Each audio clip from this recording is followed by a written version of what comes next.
Good day, everyone. How are you all doing? This is Yix here at Magnet Crypto, back again with another video. So in today's video, we're going to be looking at Bitcoin's price action and the correction that has finally arrived. So let's hit the intro and get straight to it.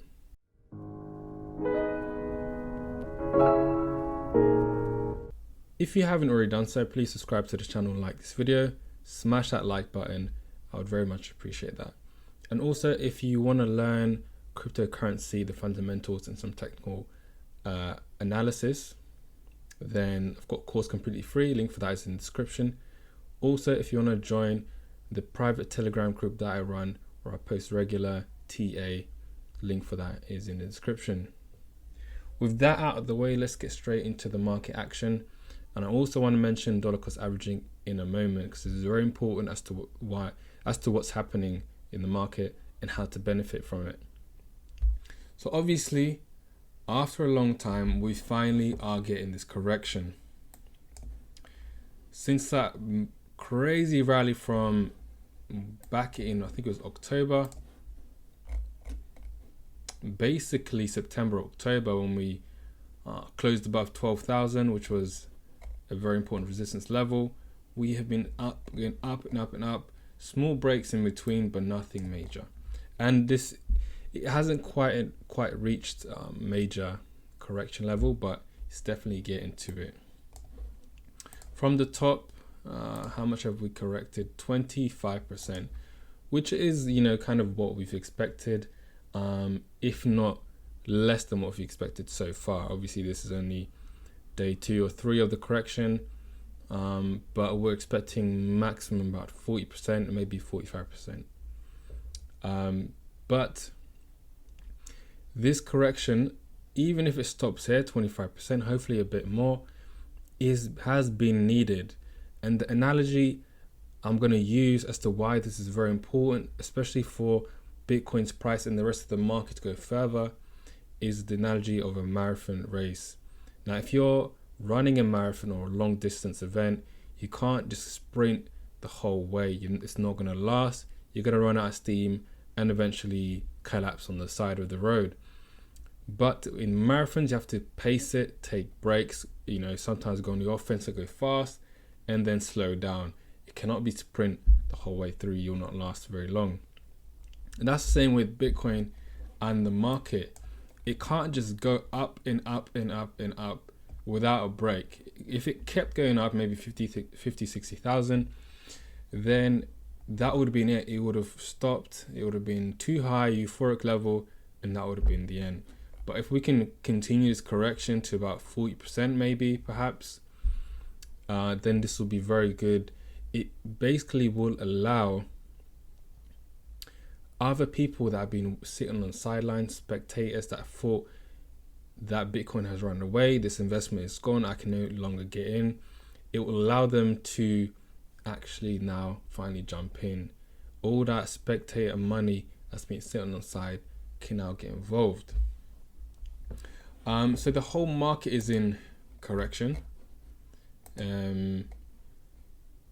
You've got numbers of around averaging 20%, litecoin 25, XRP 16, 20 to 30% overall, a lot in the teens. And this is what, is going to happen. When Bitcoin corrects, the whole market corrects. Total market cap's down 16%. So this is completely expected and it's been necessary. XRP, I was hoping that this was a head and shoulders. That's obviously been, not completely invalidated.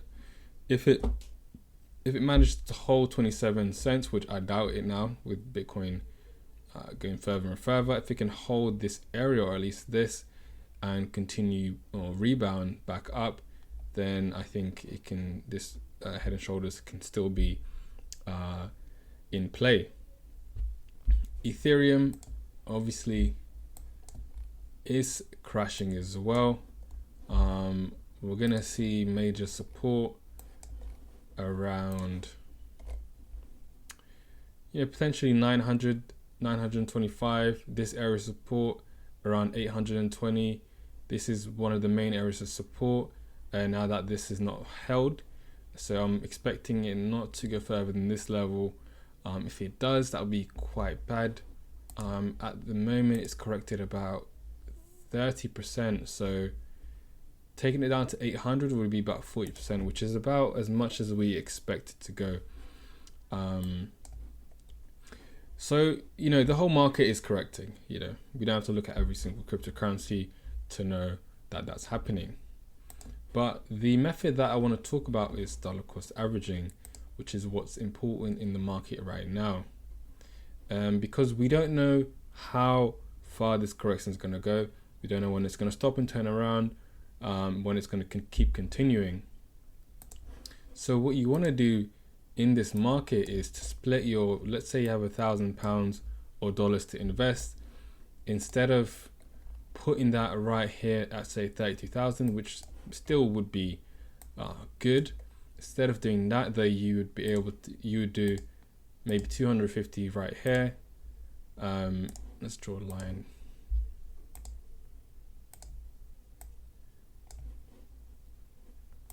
So 250 there. Let's say it keeps going. 250 here.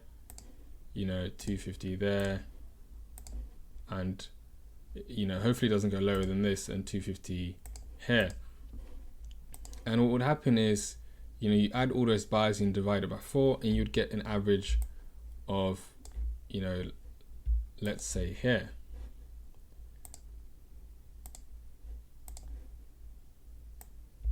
That's not very clean, but you get the picture. So you would, instead, if you put 32,000 here, if you added all those buys in at different levels, this could be you waiting for price to keep dropping and adding a purchase, or it could be you wait 5 days to a week to add your purchase.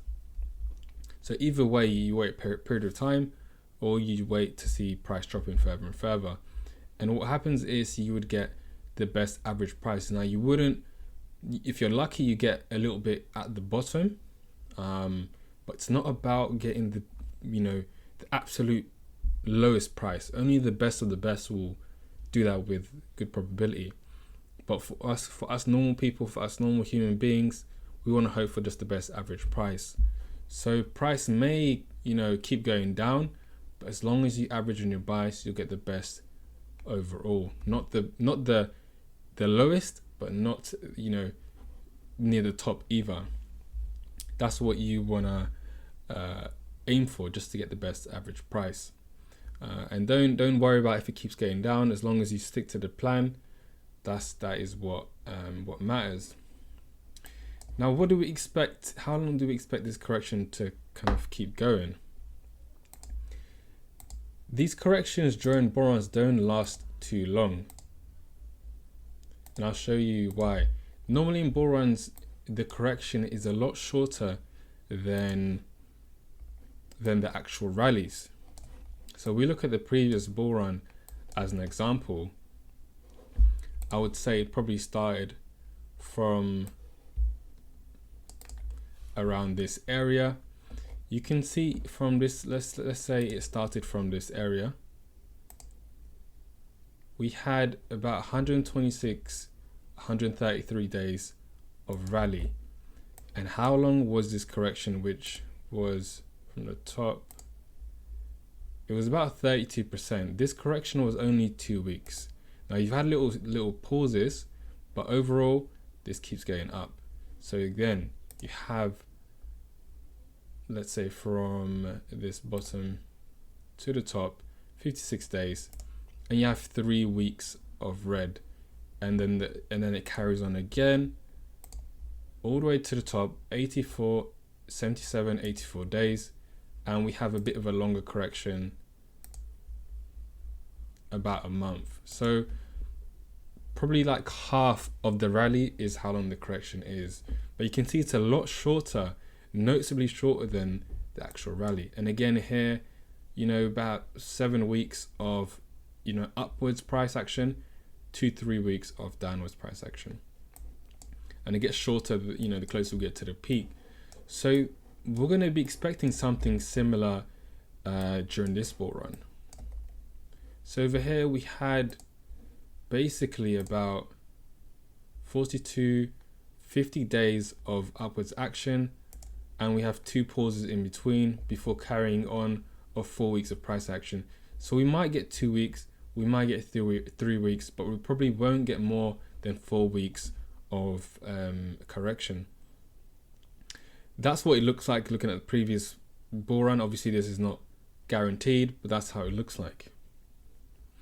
And the reason why I expect the corrections to probably be short is because there's a lot of people waiting on the sideline that are looking at this thinking, this is finally my chance to buy. They're gonna look at this chance like, okay, 32,000, bet I'm jumping in quickly. I'm not waiting too long. And there's going to be more and more people wanting to get to start acquiring Bitcoin. And the further down it goes, the more buyers that will come and get attracted. That's the reason why most likely the corrections are much short-lived, especially in the bull run. There's a lot of buyers that wanna jump in. So that's really all I want to say in this video. Hold on tight. The correction, potentially could get worse. It could reverse from here, but the main thing that you need to do is to have your investment and dollar cost average over time, whether it's 3 days, 4 days, 5 days, or a week. That's what you need to do. Obviously, there is a possibility of the worst case scenario, this being the end of the bull run. And for me, if it gets below 24,000, then I'll start to get a bit more worried. If it gets below 20,000, I'll be very worried, and I think that it might be over. So I'll close off with saying this is your chance to actually acquire some of the altcoins that you've wanted to, that you thought you missed. This is your chance to average in some buys. But what I do want to finish with is, don't get over leveraged. Don't get too leveraged and think, this is my chance. I'm going to track the kitchen sink at this. I'm going to throw all my money into this. Because you got to always think about the worst case scenario. The more you invest in this and the more over leveraged you become, the more emotionally invested you become. And this is not a state that you want to be in. You want to be in control. You want to be detached. If you put too much money in, you'll get over leveraged and you won't be thinking straight anymore. So be careful not to throw too much money at this, even though this is a good opportunity. You got to balance this being a good opportunity with still being in control. So hope you got some value from that, and see you in the next video. Peace.